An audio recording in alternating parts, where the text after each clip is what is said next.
इस धरती पर सिर्फ एक ही कोहिनूर है, उसे लाने के लिए हमें एक अनोखा रामबाण चाहिए। मुझसे अब और नहीं सह जाता, मेरी मदद करोगे?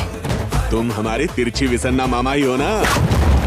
खालिद इस्लाम का मुकद्दस परचम लहराएगा। गोलकुंडा से 8वां आदमी निकल चुका है, वो जिंदा दिल्ली तक नहीं पहुंचना चाहिए। आंधी आ चुकी है।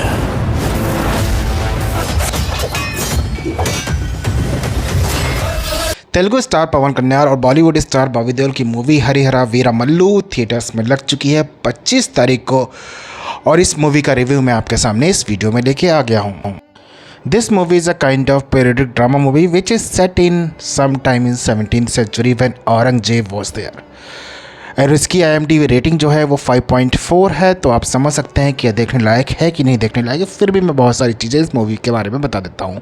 ये मूवी स्टार्ट होती है जहाँ पे पवन कल्याण यानी कि हरिहरा वीरमल्लू का जन्म होता है, और उसके बाद में चलती है स्टोरी जिसमें मुगलिया सल्तनत का जो होता है वो कहर बरसता है हिंदुस्तान के ऊपर, जिसमें होता है जो हिंदू होते हैं उनको मुस्लिम में कन्वर्ट करने के ऊपर जद्दोजहद चालू होती है, और उसी के ऊपर यह मूवी चलती है।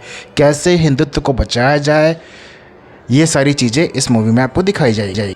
मूवी की जो टाइमलाइन है वो थोड़ी सी लंबी मुझे लगी, जो कि 2 घंटे 35 मिनट है। हालांकि आप देखेंगे तो ज़्यादा बोर नहीं होने वाले हैं, क्योंकि मैंने जब देखी तो मैं देखता चला गया।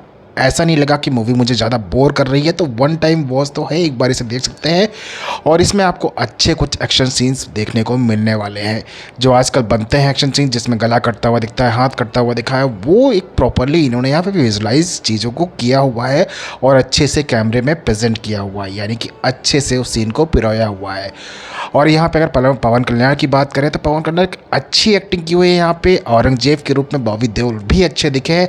अब इस मूवी का जो सबसे बड़ा मुझे ड्रॉबैक दिखा वो ड्रॉबैक था इसके VFX, CGI और इसके एनिमेशन, जो इतने घटिया किए गए हैं। जो घोड़े वाले सीन आप देख सकते हैं या फिर कुछ पहाड़ों के सीन देखते हैं, पूरा उसमें लग रहा है कि आपने पर्दा पीछे का हटाया ही नहीं, और वो रियल सीन कहीं से लग ही नहीं रहे। सारे के सारे एक जो थिएटर में होते हैं वो सारे सीन्स आपको लग रहे हैं जो एक स्टूडियो में वेल प्लान करके बनाए गए हैं, और उनमें कमियां भी दिख रही हैं।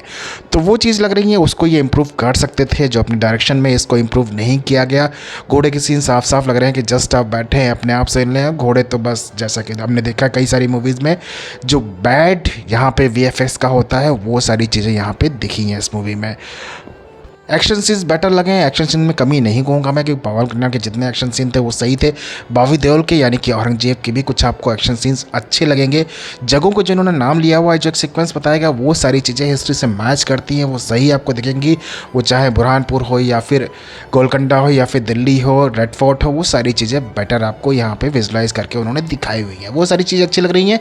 अब यहाँ पर हरिहरा वीरमल्लू की अगर हिस्ट्री की बात करें, जिस तरीके से यहाँ पर दिखाया गया है, वो अपने गुरुओं को आज़ाद करने के लिए सारी लड़ाई लड़ते हैं, हिंदुत्व को बचाने के लिए लड़ाई करते हैं, वो भी मैचिंग लग रही है।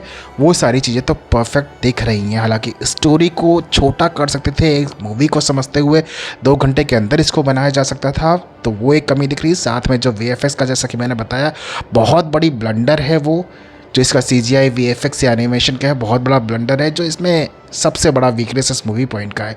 और इस मूवी को 2 पार्ट में बांटा गया, यानी कि एक पार्ट जब यहाँ पे ख़त्म किया, उसमें लास्ट में बॉबी देओल और पवन कल्याण आपको देखेंगे, और वहीं पे मूवी को ख़त्म कर देंगे। यानी कि जो पहले पार्ट था जिसका नाम इन्होंने शॉर्ट्स वर्सेस स्पिरिट दिया हुआ है, इसको ख़त्म किया हुआ, और इसका जो सेकंड पार्ट है वो डेट या फिर ईयर अभी फाइनलाइज नहीं किया गया, और वो आपको उसका नाम जो देखने को मिलेगा हरिहरा वीरमल्लू पार्ट 2 बैटलफील्ड। यानी कि वहाँ पर बहुत सारी लड़ाई होने वाली, क्या लड़ाई होंगी, कैसे लड़ाई होंगी, वो सारी चीज़ें आपको उस मूवी में ही पता चलेगी, या फिर बीच में डिटेल आएंगी तब पता चलेंगी।